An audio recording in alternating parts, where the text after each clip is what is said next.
Business is messy and unpredictable. Sometimes lonely. So lonely. So lonely. And inspiration can often come from really weird places. We pick up where the bullet point blogs and the highlight reels leave off. We start with the stories. Welcome back to So Here's My Story. I'm Jodi. I'm Eliot. And we're back. We are. And I have a lot of things on my mind, by the way, before we get into... What, like a list? Yeah, well, kind of a list if it were organized. But so I'm going to go chronologically out of sequence a little bit because I know this is being released next week. But so right now, in our now... I'm already confused. Yes, in our now, it is still August, although this is going to be released in September. And our birthday... Yes. Is on Friday. And by that, I do not mean our podcast birthday. Nope. You and so for those of you who do not know, which is probably most of you since you don't know us, Eliot and I share a birthday. We do. September 1st. September 1st. Not the same year. No. I'm dramatically older than Jodi. Yes. But the same day. Dramatically. Dramatically. Yeah. September 1st. September 1st. Clearly the best day to be born. Absolutely. So that's coming So happy up. birthday.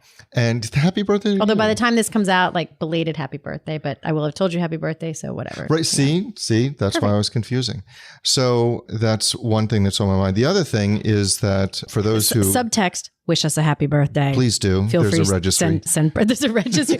We should have a birthday podcast registry. We should. Yeah. I think we missed the boat. Okay, for next year. Next year, we're definitely going to do that. So what else you got? What else do I have? Well, one thing is that I am, and this is, I wonder if this is bad to say, but I'm obsessed with looking at downloads and seeing, if people are actually listening. Mm-hmm. And so the thing that I thought was really cool, this is our third month. We started in June. So we had July. Now we're in August.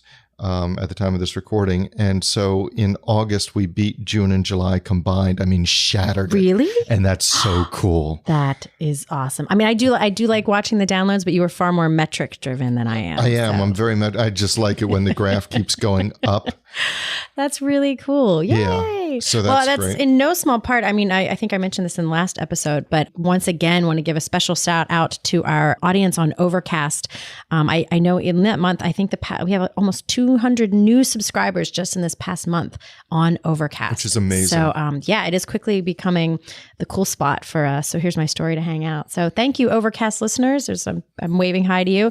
Feel free to star or rate or review or how that works in there. Actually, you can rate and review us wherever you listen to us. That only helps spread the word. So we very much appreciate that. But yay.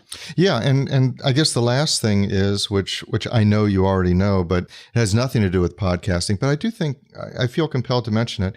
And that is because we had sequential vacations. I was away, you were away, then I was dropping my son off at college. We didn't see each other. We weren't at the mics for a while. And I decided that I was not going to shave until we actually recorded another episode. So Jodi walked in, for those of you who wouldn't be there, which none of you were. Jodi walked in and just recoiled, just like, Not oh my true. God. I like the beard. Eliot has a full beard. I have a full beard and I was surprised. Not like lumberjack full. But. And well, not captainy, not sea captainy full, but definitely noticeable full. And to my surprise, my wife liked it because, and I was thinking about this, I think she likes anything that covers up more of my face. So, so there's that. So I'm trying to decide whether to keep it or not. I'm sure our listeners are happy to know the state of your facial hair. There you go. Yeah. There you go. So just a disclaimer, if you go to our Facebook page or our website, the picture of me is no longer representative, but it may be in the future. Good. I'm glad we have that cleared up. Yeah. One thing I do want to mention, though, before we jump into thanking our patrons, is we got so many emails and posts and messages about the compliments episode. Yes. And it's really, really fascinating. Lots of people said, oh, thanks. I really needed to hear that. I'm trying to work on that, whatever. But so I always appreciate that. But what made me want to mention it is that we also got some messages and some conversations going around the fact that it's not just about that is hard for people, that there's a large number of people, and I'll be honest, this was something I was completely blind to, who have met with more than just not pleasant responses when they have accepted compliments. Yeah, I had no idea. Which really, I have to say, just boggles my mind. If I say nice shirt and you say thanks, and I'm like, why do you agree with me? It makes no sense. But apparently it's so much of a thing that there's actually a really hysterical but very vulgar Amy Schumer video about it. Yeah, the initials NSFW, not safe for work, don't quite do it justice. It is vulgar and hysterical, though. Yeah, no, it's very wonderful. So I really want to thank those people who brought that to my attention and raised that whole, because it's an important part of that conversation. And so I think it's hard to accept compliments for some people regardless, but if you are actually met with animosity when you do so, I get it. So I still don't change my position on wanting people to accept compliments, but I really want to acknowledge that just like added challenge to that. Yeah. And the way that works, just to be clear, is what happens is somebody said, hey, you look really nice today. And instead of saying, well, no, I'm feeling kind of tired, the person says, well, thank you. And then either the person who gave the compliment or somebody else in the conversation is either says or is just thinking, well, you're kind of full of yourself, aren't you? That's I didn't know that was a thing. I didn't know there was hostility towards somebody who would accept the compliment. And actually from the articles that were shared with me, it's far worse than just, you must be smug. Yeah, right. It's actually quite aggressive nastiness. So anyway, I just wanted to acknowledge that because it really was kind of a blind spot for me. Yeah. And the only other thing that I'll say about that episode, at least at this point, before we move on to our current agenda, is that it triggered emails, particularly from my friends who like to mock me, but from a number of people with compliments, which I appreciate, but with the intended desire to make me cringe. Squirm. Yeah. And that it was just, I really love that people were thinking those things. I just wish they wouldn't hit send. Perfect. So why don't we take a minute to thank our sponsors? And so if you are curious about our patron program and why anyone would want to be a patron, there are some really cool perks, and you can go to patreon.com and see what those perks of patronage are. Obviously, as you will hear, some of those are getting your name mentioned. We are adding new perks each week or two, and we're coming up with some really cool things we're going to be adding. So you might want to check that out. Definitely at patreon.com. So we'd like to thank our premier patron, Tom Loveland at Mind Over Machines. We also would like to thank and deeply appreciate Cat's Copy, the architecture firm of GWWO, Herbert and Ethel Inc., as well as Marycraft Staffing and HR Solutions. Yay. Thank you so much. One last thing before we jump into our story. And by our story, I mean my story, because I have a story that I have to tell you this week. All right. I have made the unilateral decision that I'm doing the story this week. Absolutely. Just to let you know. But last week we had our very first, another milestone for us, our very first third voice conversation, which was Tamsin, talking about a story that really, I love the topic of imposter syndrome. And this was expanding that topic into something I had not thought about before, which is what organizational imposter syndrome looks like. That is one of the ways that we want to get more of these real, honest business stories out in the world. The other way is more of a crowdsourced version where we want to hear lots of your stories, taking on a, almost sort of the feel of the Jimmy Fallon hashtag kind of thing. We want to hear your short, concise, but real and honest business stories around a particular thing. So right now, the stories we want to hear from you are your most awkward interview moment, your most awkward interview experience. And it doesn't have to be, when we say story, it could just be 2 sentences. It doesn't have to be 14 chapters or anything like that. We prefer it not be. Right. We would prefer it not be an ebook. Right. We just it could be. I asked this question and this was the answer. Exactly. So it can be short. You don't have to come on to the show and reserve time out of your schedule to tell your story on air, but just talk to us. Give us a quick hit on what your story might be, or that 2-sentence thing, and then we can take it from there. Yeah, the way you can do that is you can either email it to us at talktous@sohere'smystory.com. You can go to our Facebook page, which you can also find links to that from our website at sohere'smystory.com, or just go to Facebook and search for So Here's My Story or SHMS Podcast. You can also send it to us via Twitter, again, SHMS Podcast, or you can, stick it in the mail, drop by. Yeah, carrier drop pigeon. by. Facts. If you have a great story from 1988, please send it to us via fax. But only if you could do it on that paper that like eventually it blurs. Right, and the goes photostatic away. paper. The photostatic Yeah, paper. definitely. Perfect. All right. Officially our longest intro ever. Yeah, that was great. Whew. All right. Shall we go? All right, we can. So here's my story.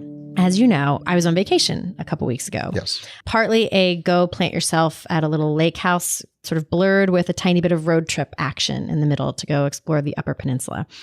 And we stopped at this gas station. And in the gas station, there's a lot of fishing and whatnot in that area. In the gas station? No, Eliot, not in the gas station. Okay. In the area of Upper Peninsula and, Michigan and whatnot. Lots of fishing. And so I'm in the gas station and I fortunately was not going to use the microwave. So today's story has a visual, which I'm first going to show you and then I will describe it so the audience can know, but I want to hear your reaction first. Okay. So I am walking past and I'm going to get the creamers for the coffee that I'm about to have. And beside that, I see this. Pause while Eliot reads the picture. Pause while I read. So what I see right beside the creamers, and we will post this picture with the show notes and on the site, and we'll post it on Facebook and whatnot. Right beside the coffee creamers in this little gas station is a microwave, like lots of gas station convenience store kind of places have. But on the front of it is a sign that says, "Please do not thaw bait in microwave." With every sign, there is a story. So here's my thought about this, because my immediate thought is, I would like this to be a stronger boundary. I don't want it to be a please. Right. Maybe a forbidden might be warranted here. No, like a 0 tolerance bait in the microwave. Maybe they have a 3-strike policy. Okay. Seth, this is the second time that you put night crawlers in our microwave. And I'm just imagining, fortunately, I didn't have a burrito I wanted to heat up. I didn't have a Pop-Tart I wanted to stick in there. But if I did, I wouldn't. Because I'm like, ugh. And it's probably fine. It probably doesn't matter. But just the fact, so it reminded me of when I was a kid, that show Alf. I don't know if you remember that. Sure, I remember Alf. The classic line I remember from that show is him sticking his head out and whatever the mom's name was, Carolyn or whatever he called her. Is it put hair in the peanut butter or don't put hair in the peanut butter? And she says, throw the peanut butter away, Alf.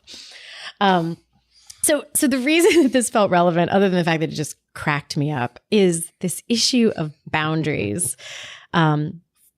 Porous boundaries, ill-kept boundaries, the difficulties people have had in setting healthy boundaries has ironically, or maybe not, since this moment, it's something that has come up probably 10 times in the last week for me with my friends, my clients. It's just come up over the place. So I thought it was just a useful way to kick off a topic around where there are some places we could use a stronger boundary and why it's so hard to do that. Well, I think that one of the reasons it's so hard to do that is because I assume that something's a rule, even though it's not written, whereas you might not. And I remember seeing in a preschool, for one of my kids, there was a sign on the bathroom, and the sign was taped at a 2.5 to 3 foot height off the ground. And it said, "Please do not crawl under the stall doors." Now, I really don't need a sign. So fair enough. I don't need a sign, but some people do. Right. And they can't read. There was a billboard about, illiterate, we can help. And I thought that was funny, but so certain things you don't think you need a sign for until it turns out that you do. Yep. So there's that kind of boundaries. So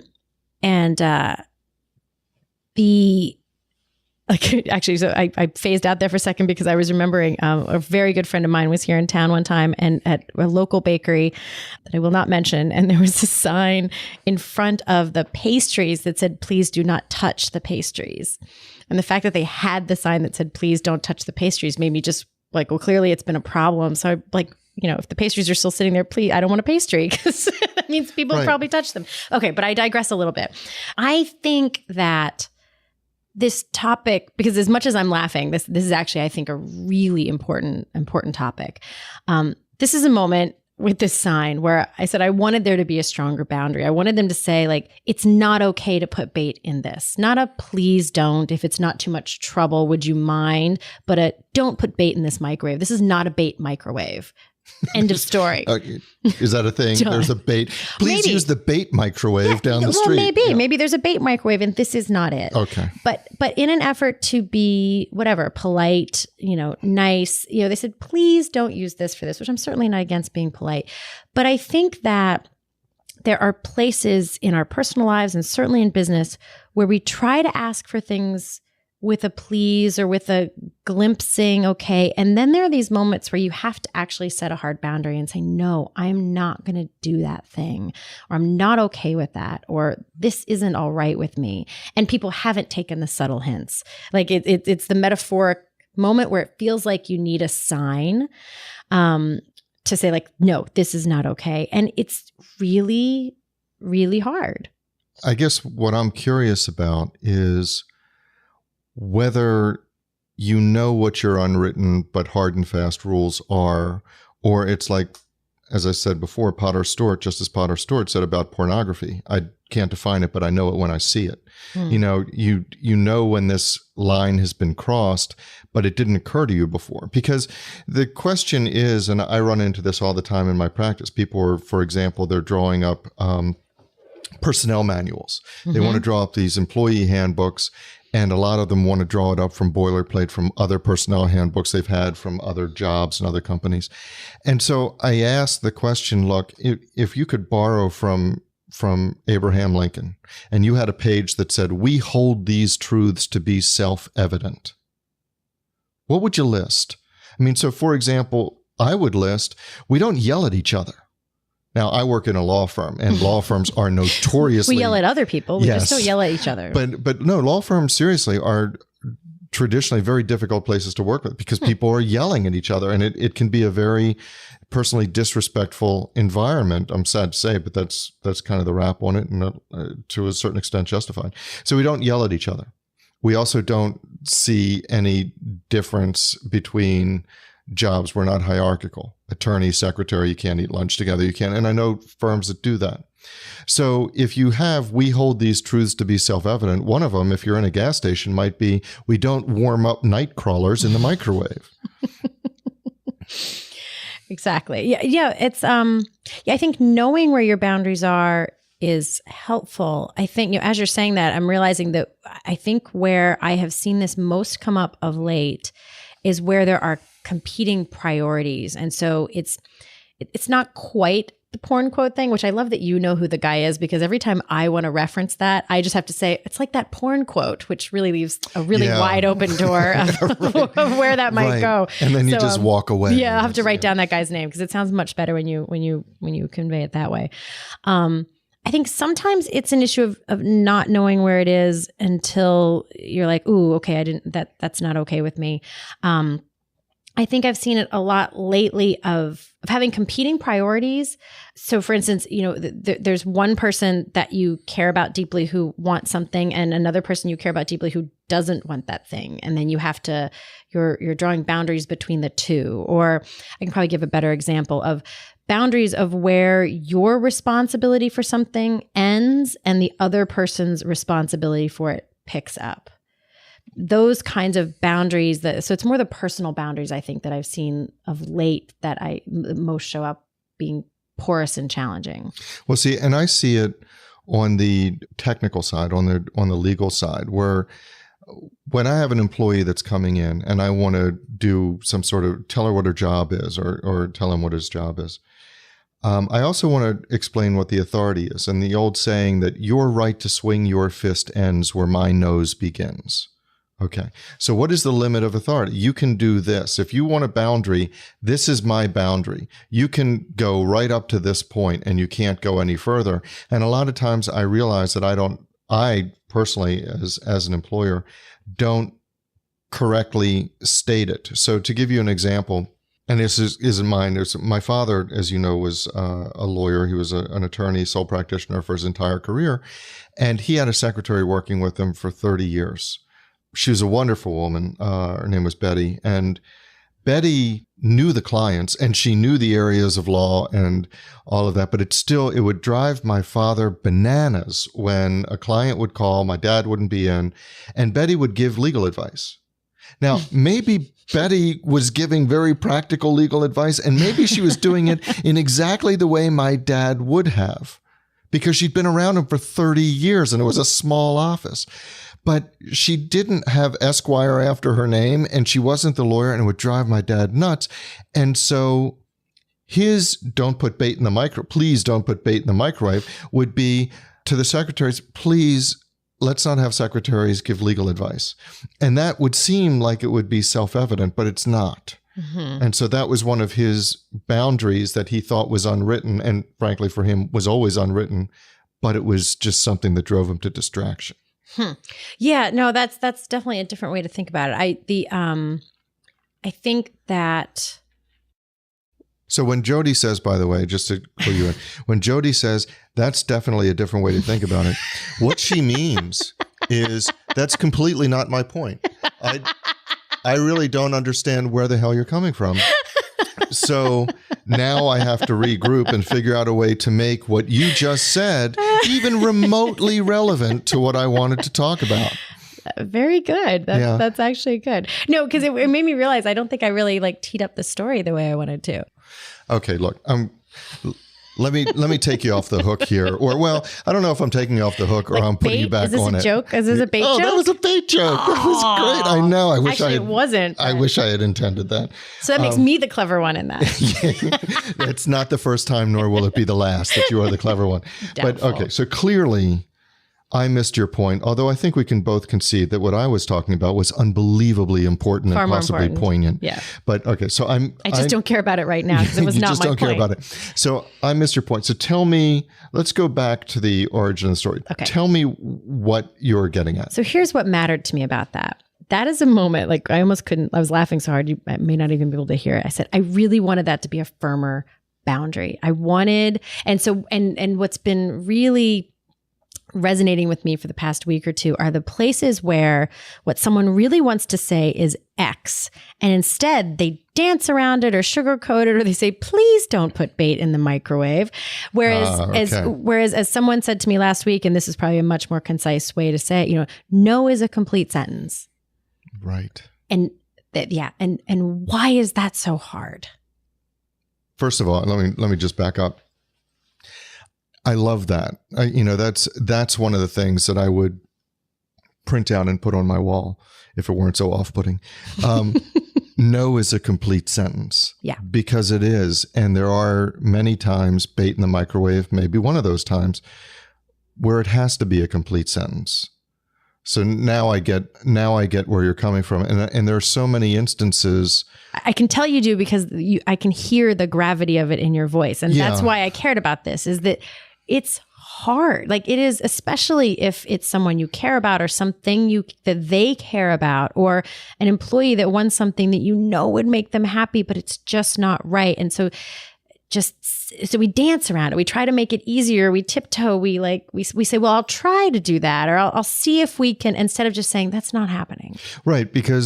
And I don't know whether it's a question of priorities. I'm going to prioritize the feelings of the person in front of me over the needs of my organization, over my own needs for boundaries or definitive statements, so that I've had a situation where somebody who was working as a receptionist in this company where I served as chief operating officer wanted to advance, which makes sense. She wanted advancement opportunity, but really it felt to me to say that no. She asked, is there advancement opportunity for me? And I said, no. And here's the reason that I'll tell you, Jodi. She was a gifted receptionist. Now, you might not think that there are those sorts of people, but she was gifted as a receptionist. I am amazing as a receptionist. I'm not kidding. I am the best receptionist ever. She was one of those people where if you called once and then didn't call back for another year, she'd still remember that your wife's birthday was August, whatever it was. And she was really good, but in this company, there was no room for her to advance. And so the better thing for me to say for her feelings would be, well, and then move on from there. Well, maybe, or we'll see, or if you do that. But the real answer was no. Yeah. And that sometimes it goes. And did you say no, or did you say we'll try, or? I did not say no. Yeah. What I said was, please don't put bait in the microwave. What I said was, and it made no sense to her at the time, and now I can understand why. No, what I said to her was, well, nothing really occurs to me, but let me think about that and get back to you. Look at it. And I knew at that moment there was nothing to think about. I just didn't want to say no. So I think you're absolutely right that sometimes it is just prioritizing the personal moment, prioritize. And I don't think that's a bad thing. I mean, it comes from a good place. You're prioritizing not wanting to crush the person's dreams. You're prioritizing, like, I want to keep you. You're an amazing receptionist. So there's a lot of competing priorities there.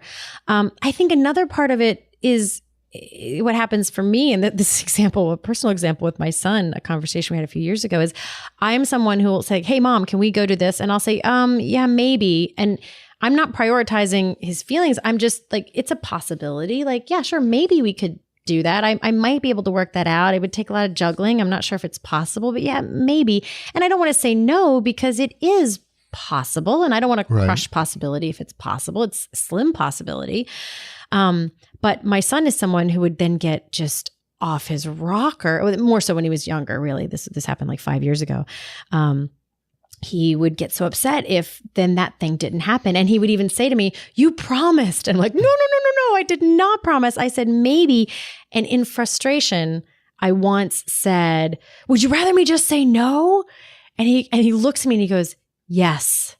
I would really rather you just say no than tell me maybe if it can't happen. And I was dumbstruck, really. And so I started doing that. I would say no. And then sometimes it would work out that we could, and he'd be pleasantly surprised. And that was great. But in my want to keep the possibility open, or to not crush them in the moment, as your other example is, I will leave the door a little creak open. Right. And sometimes it's not even, at least in my world, it's not even as dramatic as crushing their dreams of advancement or whatever. Sometimes it's the little things. So I might get an inquiry from a prospective client who I know is not a fit.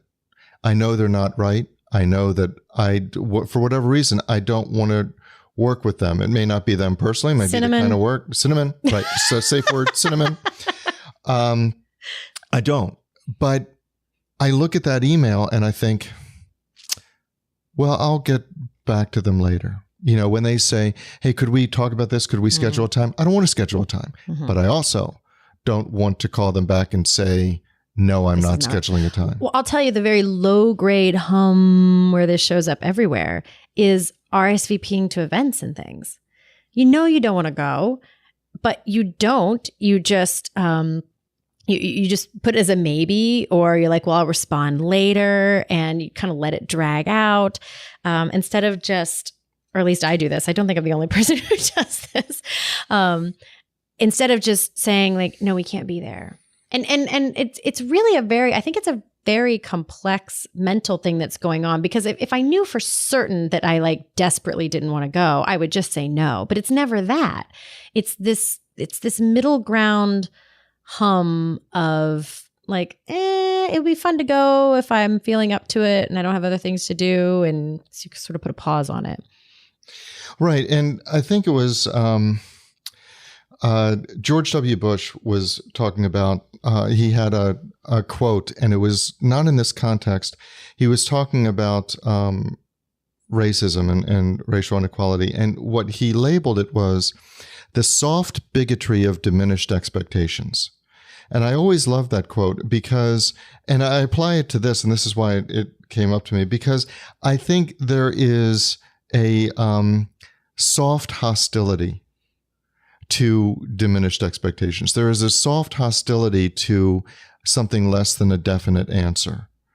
Where Wow, that's pretty powerful. Where you just just like Turner, just like your son was saying, yes, I would prefer that you just say no, rather than out of my misery. Put me out of my misery, because there is a soft, maybe this is better, the soft torment of continued expectations. Yeah. Because that's what it is. If I tell you that it's not a boundary, it's just something it's a preference. Yeah. Then you have the soft torment of continued expectations that you can still do what you want to do. Yeah. Yeah. Like that says, please don't put bait in the microwave, unless you really need it. Right. It's a bait emergency. Exactly. No, I love that. The soft torment, the soft hostility in allowing expectations to linger instead of just saying no without explanation, or with explanation if you need to, but saying no, RSVPing that we can't come, just being more definitive about expectations. I think that is exactly what I was getting at. Good job, Elliot. We're back on track. See, I was going to say to our loyal listeners, the lightness you hear in Jodi's voice is the relief that Elliot finally got my point. Every week she struggles with a tolerance of my blundering towards what her true meaning is. And so the relief on her face is it's just palpable. It's just heartwarming. It's my happy face. Yes, it's her happy face. So why do you think, I started to say, why do you think it's so hard? I mean, I think we touched on some of the things about why it feels so hard, but I in this conversation, I actually think, I think you are just inherently better at this than I am. So I'm curious, assuming that is true, what makes it easier for you to do that? I mean, are you better at no as a complete sentence? Yes. Yeah. You can think about it if you want.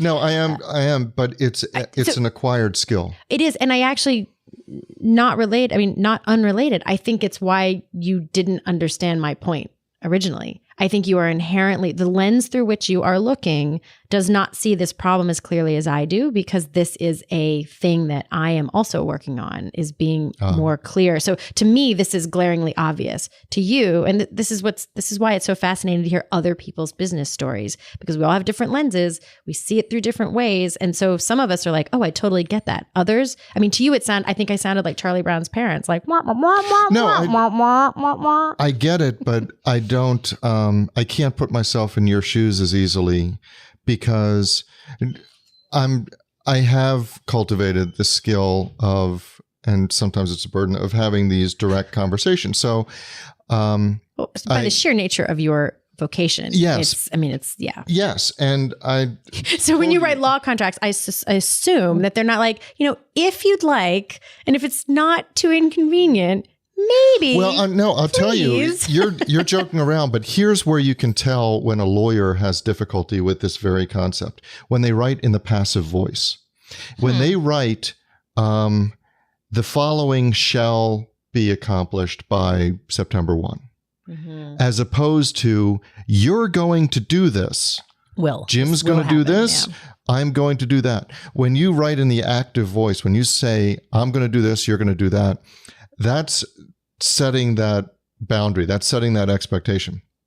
But even lawyers, they don't want to really say, by the way, here's a trade secret. When the lawyers want to skirt around something because they're afraid it's going to blow up the negotiations, they're going to put in the contract passive voice. Well, this is going to happen. Like it magically happens. But you've got to take responsibility. So yes, I've cultivated that skill because I have to. So to give you an example, when, as you know, I had to let somebody go not too long ago. And when we met, I called her into my office. I said, she had actually asked one of the other lawyers, she says, am I going to lose my job? So I knew that. And so when she came into my office, I said, now I know you have been asking, you've been worried about whether I'm going to have to let you go. And the answer is yes. And today is your last day. I didn't say, here's why. I didn't say, now she could ask why. I think she knew why, but I didn't want to structure that conversation so that she could say, well, I'll get better, or can you give me another chance? Because, actually, there were a lot of different chances, and I'm not going to get into that. But, sure. But it wasn't an option, and it wasn't a discussion or a negotiation. It was just a fact. So this is coming much clearer to me. It's at that intersection between kind and nice, and how they are not always the same.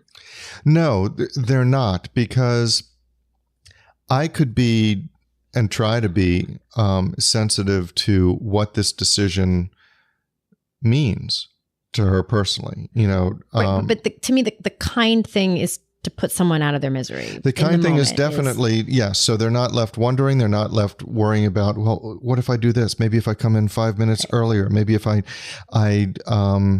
be a better employee. And I think that is actually cruel. Yeah. Particularly if the employer knows, if you know in that situation, it's not going to work. No, and it's funny. It goes right back to, I think, what is really core in this as just a total perspective shift is this, what you said, this soft hostility in allowing an expectation to linger. I think that's a really powerful notion. Yeah.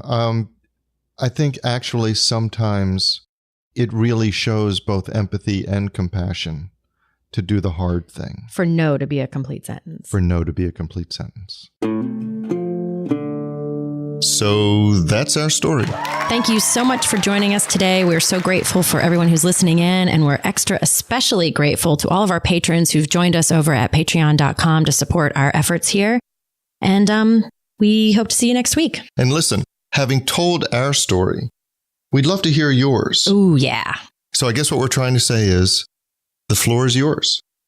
Go to sohere'smystory.com and join the conversation. Wait, before you go, there are 3 things that we really want you to know. First, you can find show notes and links to all of the random things we happen to mention during the episode by visiting our website, sohere'smystory.com. The second thing is, we like to talk. And not just to each other. That's right. So what we really want to hear is your story. So while you're there, you'll also find links to connect with us on Facebook, Twitter, and other ways to contact us with questions, suggestions, or even to share your own story. And if you love the show and want to support future episodes, you'll also find the link to our Patreon page where we share our extra bonus content. Or if you can't support us financially, it'd be great if you could leave us a 5-star review at iTunes, Stitcher, or whatever podcast service you use to listen to us. And be sure to tell all your friends. Until next time.